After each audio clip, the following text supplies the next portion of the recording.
Inside the strategy room tonight, to many pundits, John McCain should be way ahead of his Democratic rival Barack Obama, at least in the traditionally held red states. Yet, his leaving the country has allowed Obama to campaign tirelessly in some Republican strongholds, and the presumptive Democratic nominee seems to be gaining some ground. Joining us now, syndicated radio host and Fox News political analyst Tammy Bruce on the right, and Jeff Hewitt, the president of Hewitt Campaigns and a Democratic strategist on the left. Thank you both for joining us.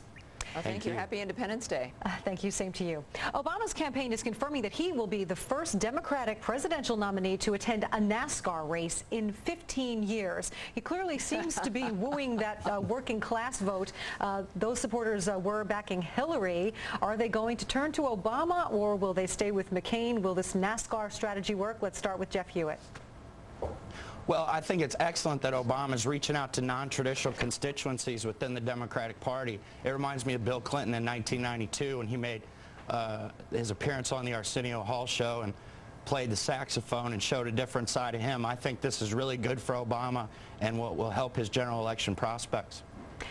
Tammy Bruce, what about that? Is this strategy going to work against McCain, a much older candidate?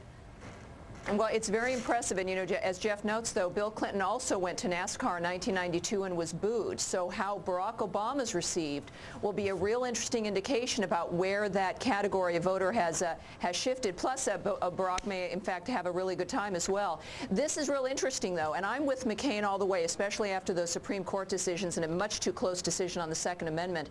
The fact is, while John McCain was out of the country in the 4th of July week, Barack Obama, you've got to admire the choices he's making. Being in Montana today at a picnic and a parade with his family at a state that has always pretty much gone Republican, and his volunteer message while McCain was in Columbia, really you've got to give it to him. And the fact that this is effectively a neophyte really showing up, McCain, who should know better and really needs to establish a strategy here.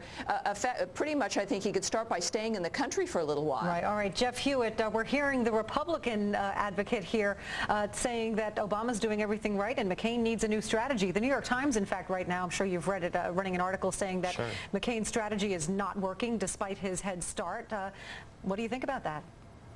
Well, to be frank, I don't think there's much McCain can do this cycle to change the dynamic.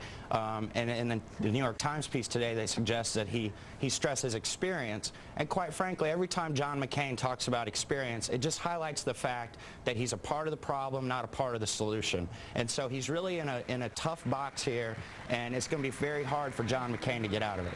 All right, Tammy Bruce, a big part of today's news cycle, of course, is Obama's comment about how, after meeting with the generals in Iraq, he might refine his strategy on Iraq. People are jumping on this, calling it a flip-flop. He said refine, not change, not redefine. Isn't refining taking a general idea and making it more specific? And is it such a bad thing for him to do that after meeting with the generals? Well, it's a euphemism is what it is. That what he's saying is he told his base a very specific thing that they wanted to hear, and now he's telling what I suppose he considers clingy, bitter Americans something else. The truth is, Barack Obama's not going to have a problem if McCain doesn't get his act together, and despite Jeff's wishful thinking, as he should know, Barack Obama showed that somebody like Hillary Clinton, who has needed to make some changes, he did the surprising thing. So can John McCain. Also, his change of staff when he was in Columbia indicates, and this should worry the Democrats, that McCain knows that there needs to be change and he is undertaking that change. This actually is McCain's to lose, and he can do it overnight if he just relaxes and becomes himself. It was the same problem that Hillary had. The moment she realized she was losing, she relaxed and became an interesting candidate. John McCain needs to do that right now, and Barack Obama will be able to enjoy more time in the Senate after November. Well, speaking of wishful thinking, I mean, John McCain can change his strategists, he can change his strategy, but he can't change the fact that he's the candidate, and he's just not going to get it done against the youthful Barack Obama. This is a movement. He stands for the well, we don't even know which Barack Obama it is we're dealing with. But, you know, at least, you know, we know John McCain has to get a strategy. With Barack Obama, it's a new strategy for every day. I mean, you don't even know who your candidate is at this point. All right, we're going to have to leave it there. Tammy Bruce and Jeff Hewitt, thank you both for joining us today. Happy 4th. Thank you. And happy 4th to you both.